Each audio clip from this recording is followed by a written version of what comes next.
श्रीमद्देवी भागवत सुधा सागर तीर्थ स्कंद 25वां अध्याय। सज्जनों, आज सुधा सागर सुधा सागर में आपको देवहूति का प्रश्न था भगवान कपिल द्वारा भक्ति योग की महिमा का वर्णन की कथा कहूँगा।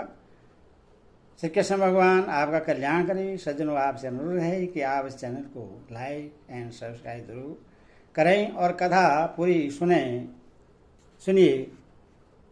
सौनक जी ने पूछा, सूत जी, तत्व की संख्या करने वाले भगवान कपिल साक्षात अजनबा नारायण होकर भी लोगों को आत्मज्ञान का उपदेश करने के लिए अपनी माया से उत्पन्न हुए थे। मैंने भगवान के बहुत से चरित्र सुने हैं, तथापि योगी पर्वत पुरुषश्रेष्ठ कपिल जी की कीर्ति को सुनते सुनते मेरी इंद्रियां त्रिवृत्त नहीं होती। सर्वदा स्वतंत्र श्री हरि अपनी योग माया द्वारा भक्तों की इच्छा के अनुसार शरीर धारण करके जो लीलाएं करते हैं वे सभी कीर्तन करने योग्य हैं। अतः आप मुझे वे सभी सुनाइए, मुझे उन्हें सुनने में बड़ी श्रद्धा है।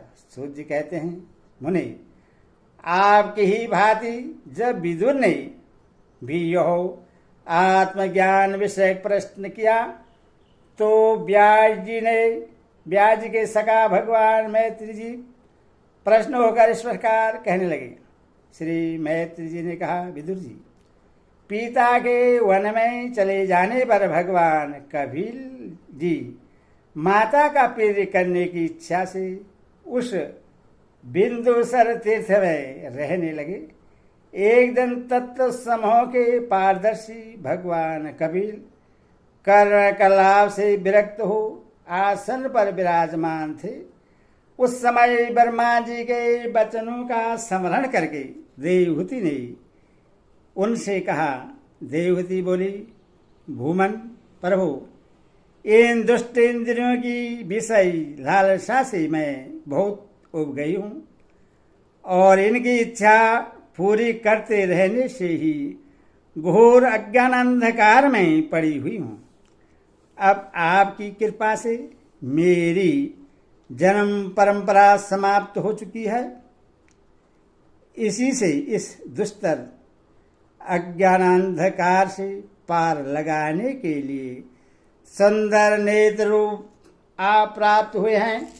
आप संपूर्ण जीवों के स्वामी भगवान आदि पुरुष हैं तथा अज्ञानांधकार से अंधे पुरुषों के लिए नेत्र स्वरूप सूर्य के भांति उदित हुए हैं। देवन देह गेह आदि में जो मेरेपन का अनुग्रह होता है वह भी आपका ही कराया हुआ है। अथवा आप मेरे इस महामोह को दूर कीजिए। आप अपने भक्तों के संसार रूप वृक्ष के कुठार के समान हैं।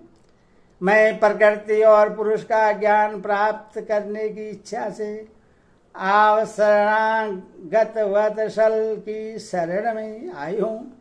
आप भागवत धर्म जानने वालों में सबसे श्रेष्ठ हैं। मैं आपको प्रणाम करती हूँ। श्री मैत्री जी कहते हैं, इस प्रकार माता देवहूति ने अपनी जो अभिलाषा प्रकट की वह परम पवित्र और लोगों का मोक्ष मार्ग में अनुराग उत्पन्न करने वाली थी। उससे सुनकर आत्मा के सत्पुरुषों की गति श्री कपिल जी उसकी मन प्रशंसा करने लगे और फिर मृदु मुस्कान से सुशोभित मुखार बिंद से इस प्रकार कहने लगे।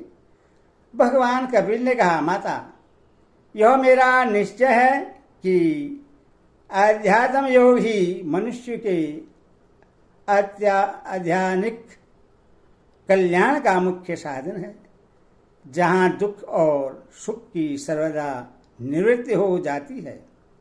सारी सब अंगों से संपन्न उस योग का मैंने पहले नारद दादी ऋषियों के सामने उनके सुनने की इच्छा होने पर वर्णन किया था, वही अब मैं आपको सुनाता हूं।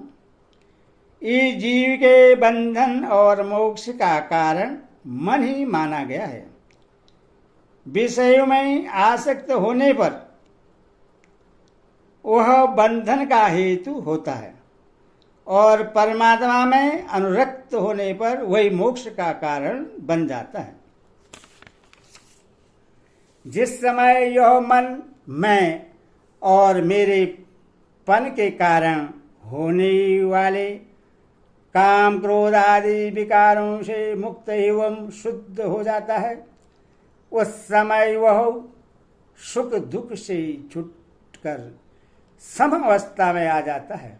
तब जीव अपने ज्ञान वैराग्य और भक्ति से युक्त हृदय से आत्मा को प्रकृति से परे एकमात्र अद्वितीय भेद रहित स्वयं प्रकाश सूक्ष्म अखंड और उदासीन सुख दुख शून्य देखता है तथा प्रकृति को शक्ति ही अनुभव करता है।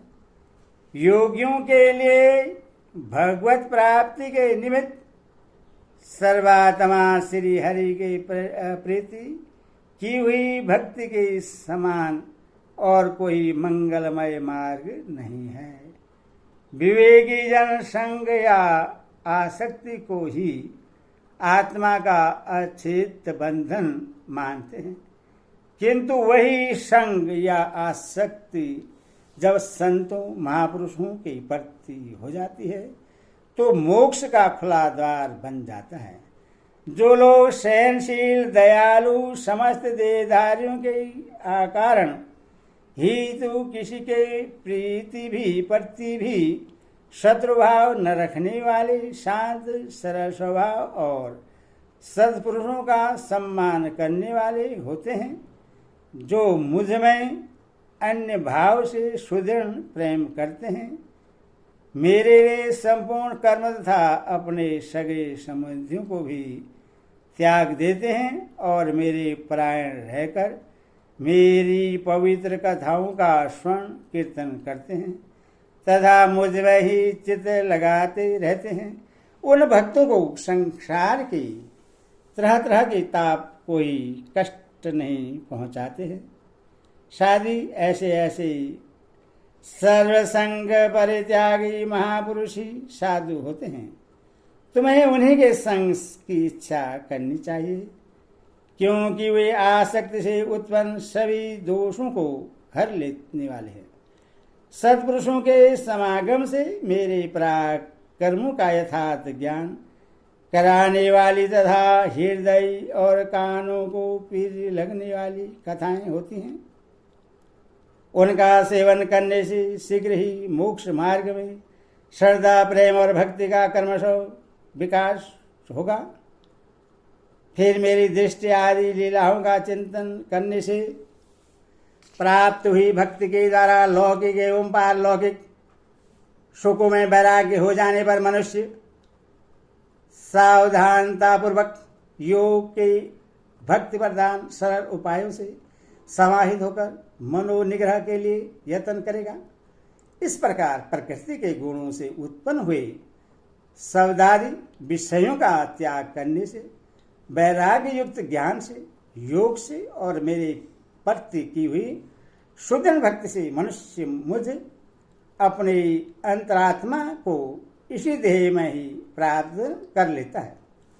देवहूति ने कहा, भगवान आपकी समूची भक्ति का स्वरूप क्या है और मेरी जैसी अबलाओं के लिए कैसी भक्ति ठीक है, जिससे कि मैं सहज में ही आपके निर्वाण पथ को प्राप्त कर सकूं।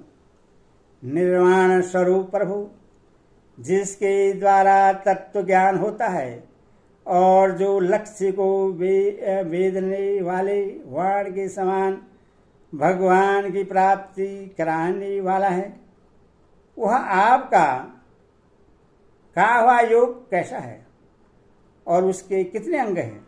अरे यह सब आप मुझे इस प्रकार समझाइए जिससे कि आपकी कृपा से मैं मंदमति स्त्री जाति भी इस दुर्लभ इस दुर्बोध विषय को सूक्ष्मता से समझ सको।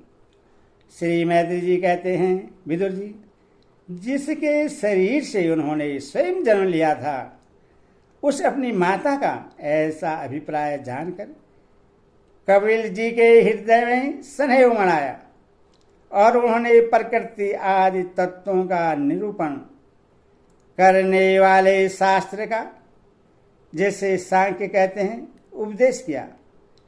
साथ ही भक्ति विस्तार एवं योग का भी वर्णन किया। श्री भगवान ने कहा, माता, जिसका चित्त एकमात्र भगवान में ही लग गया है, ऐसे मनुष्यों की वेद विहित कर्म में लगी हुई तथा विषयों का ज्ञान कराने वाली कर्मेंद्रिय एवं ज्ञानेन्द्रिय दोनों प्रकार की इंद्रियों की जो सत्व मूर्ति श्री हरि के प्रीति स्वभाव की प्रवृत्ति है, वही भगवान के अहेतुक की भक्ति है। यह मुक्ति से ही बढ़कर है, क्योंकि जठरा नल जिस प्रकार खाए हुए अन्न को पचाता है, उसी प्रकार यह भी कर्म संस्कारों के भंडार रूप लिंग शरीर को तत्काल भस्म कर देती है। मेरी चरण सेवा में प्रीति रखने वाले और मेरी ही प्रसन्नता के लिए समस्त कार्य करने वाले कितने ही बड़भागी भक्त, जो एक दूसरे से मिलकर प्रेम पूर्वक मेरे ही पराक्रमों की चर्चा किया करते हैं, मेरे साथ एक ही भाव साजुष्य मोक्ष की भी इच्छा नहीं करते। माँ, वे साधुजन अरुण नयन एवं मनोहर मुखार बिंद से युक्त मेरे परम सुंदर और वरदायक दिव्य रूपों की झांकी करते हैं और उनके साथ सप्रेम स्वभाषण भी करते हैं, जिसके लिए बड़े बड़े तपस्वी भी लालायित रहते हैं। दर्शन अंक प्रत्यंग उदार हास विलास मनोहर चितवन और सुमधुर वाणी से युक्त मेरे उन रूपों की माधुरी में उनका मन और इंद्रियां फंस जाती हैं। ऐसी मेरी भक्ति न चाहने पर भी उन्हें परम पद की प्राप्ति करा देती हैं। अविद्या की निवृत्ति हो जाने पर यदि भी वे मुझ मायापति की सत्यादि लोगों की भोग संपत्ति भक्ति की प्रवृत्ति के पश्चात स्वयं प्राप्त होने वाली असिद्ध अथवा वैकुंठ लोक के भगवदीय ऐश्वर्य की भी इच्छा नहीं करते, तथापि मेरे धाम में पहुंचने पर उन्हें ये सब विभूतियां स्वयं ही प्राप्त हो जाती है। जिनका एकमात्र मैं ही प्रिय आत्मा पुत्र मित्र गुरु सुहृदय और इष्ट देव हो, वे मेरे ही आश्रय में रहने वाले भक्तजन शांतिमय वैकुंठ धाम में पहुंचकर किसी प्रकार भी इन दिव्य भोगों से रहित नहीं होते और न उन्हें मेरा काल चक्र ही ग्रस सकता है। माता जी, जो लोग यह लोग परलोक और इन दोनों लोकों में साथ जाने वाले वासनामय लिंग देह को तथा शरीर से संबंध रखने वाले जो धन पशु एवं ग्रह आदि पदार्थ हैं, उन सबको और अन्य संग्रहों को भी छोड़कर अन्य भक्ति से सब प्रकार मेरा ही भजन करते हैं। उन्हें मैं मृत्यु रूप संसार सागर से पार कर देता हूँ।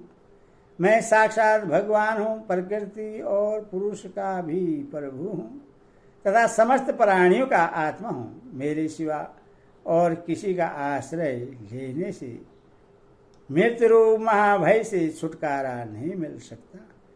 मेरे भय से यह वायु चलती है, मेरे भय से सूर्य तपता है, मेरे भय से इंद्र वर्षा करता है और अग्नि जलाती है, तथा मेरे ही भय से मृत्यु अपने कार्य में प्रवृत्त होता है। योगी जन ज्ञान वैराग्य युक्त भक्ति योग के द्वारा शांति प्राप्त करने के लिए मेरे निर्भय चरण कमलों का आश्रय लेते हैं। संसार में मनुष्य के लिए सबसे बड़ी कल्याण प्राप्ति यही है कि उसका चित्त तीव्र भक्ति योग के द्वारा मुझ में लगकर स्थिर हो जाए। हरि ओम तत्सत।